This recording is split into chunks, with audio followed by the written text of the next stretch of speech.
Alors voyons voir. Archives de l'inspecteur Abraham, photos, interviews, etc. Ouais, y a tout. Bon, on peut commencer l'épisode.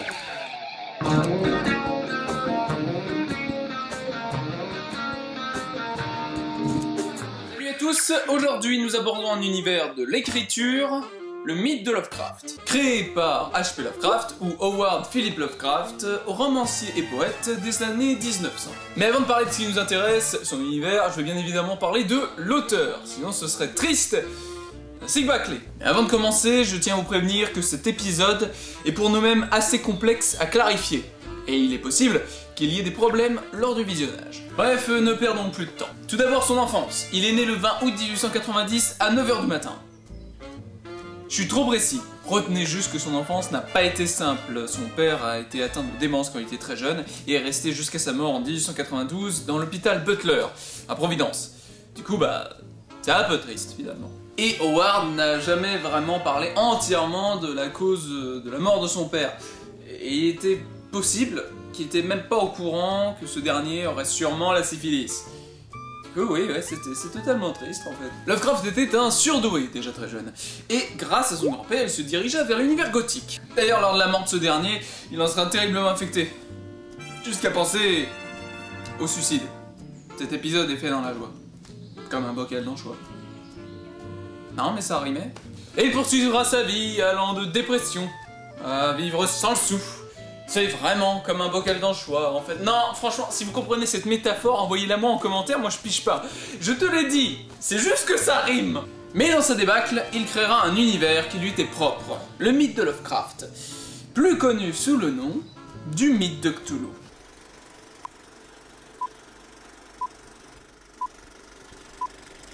Juin 1961, interview des gens ayant vécu à Kingsport.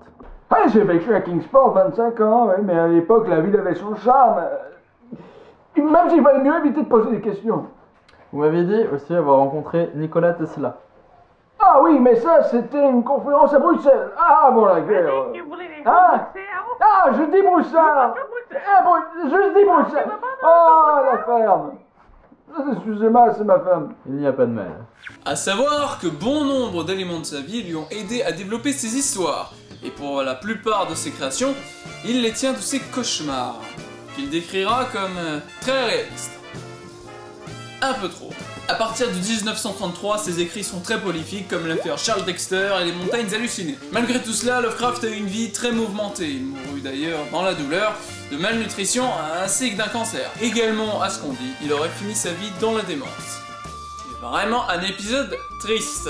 Le nom de Lovecraft sera à tout jamais rattaché à l'horreur et son œuvre perdurera. Elle sera même poursuivie par de nombreux auteurs qui agrandiront la mythologie de cet univers.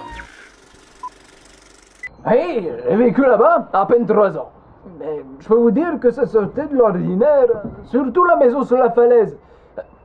Elle donnait carrément sur le précipice, hein. Et parfois, elle était éclairée. Enfin, jusqu'au jour où elle a carrément brûlé, alors là, pour éclairer, elle était lumineuse. Cet univers rempli de mystères a été développé sur bien supports, que ce soit en film, en jeu ou en jeu de rôle papier. Mais c'est vrai que maintenant qu'on en parle, je vous bassine depuis tout à l'heure et j'ai encore rien dit sur l'univers. Ah, je vais le faire. Mais avant d'attaquer cette partie, je vous citerai une phrase de Lovecraft qui disait « Ce qu'il y a de plus pitoyable au monde, c'est je crois l'incapacité de l'esprit humain à relier tout ce qu'il renferme. » Bon, on est bon. On va pouvoir lancer la pub, alors vas-y. Et ensuite, pour la partie 2, on va... Jeannot ? Ma peau est toute douce. Avec le nouveau désherbant ? Ceci est un message du ministère de la Défense. Aujourd'hui, dans les églises de France, venez comme vous êtes. Mes cheveux sont toujours étincelants. Les enfants ont toujours besoin d'un instant de plaisir. Alors n'oubliez pas, la marine recrute.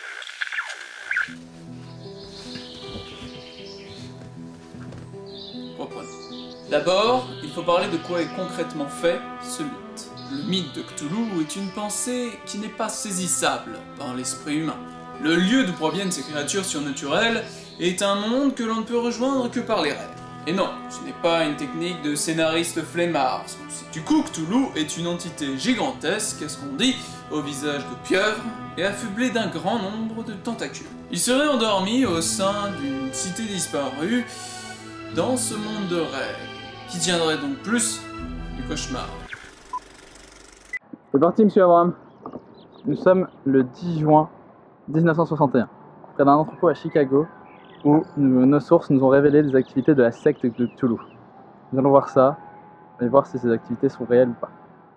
D'ailleurs, un écrit de cet univers a eu droit à bon nombre de parodies et de réutilisations. C'est le Necronomicon. J'entends des voix.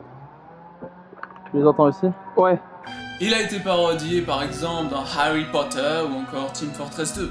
Et dans ce livre, capable de ramener les morts, serait inscrit la formule capable de réveiller Cthulhu de son profond sommeil. Et rien que pour vous, je vous la montre. Essayez voir, c'est pas facile. Et dans cet univers, bien évidemment, il n'y a pas que Cthulhu. Il y a bien d'autres horreurs. Il y a par exemple Yog-Sothoth ou Shub-Niggurath, qui sont représentés comme un amas de tentacules. Ou encore Nyarlathotep, qui d'après les écrits, serait le messager des dieux aux 1000 formes.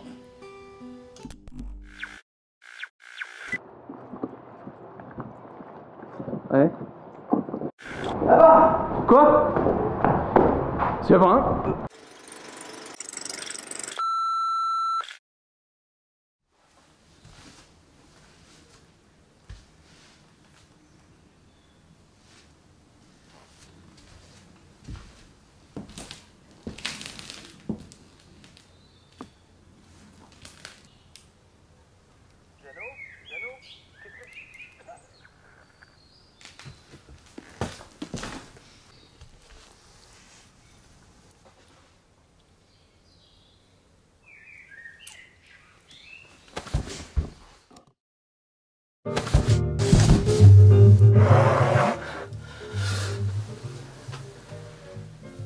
Qu'est-ce que je fous chez moi? Tout va très bien, monsieur Abraham. Ou inspecteur, comme vous préférez. Et vous, qui êtes-vous? Je suis docteur à Arkham. Je suis en charge de vous depuis qu'on vous a retrouvé inconscient près d'un entrepôt. Nous sommes le 16 juin 1961 et il est 10h du matin si cela peut vous être d'une utilité. Vous êtes inconscient depuis 5 jours, alors c'est normal que vous ayez dû faire quelques mauvais rêves, mais rien de grave. D'autres questions? Je suis dans le coma depuis 5 jours. Oui, c'est exact. Ça me paraît long, 5 jours. Ah, moi aussi, mais je ne fais que vous dire la vérité, monsieur. D'ailleurs, votre inconscient, c'est un cas assez étrange, mais bon, il ne vaut mieux pas s'inquiéter pour rien. Ça peut arriver à tout le monde. Je vais sortir. Il vaudrait mieux que vous restiez ici pour vous reposer. Je vais très bien, merci. Et moi, je pense que vous avez Qu'est-ce que vous besoin faites? de repos. Nous en reparlerons à votre réveil.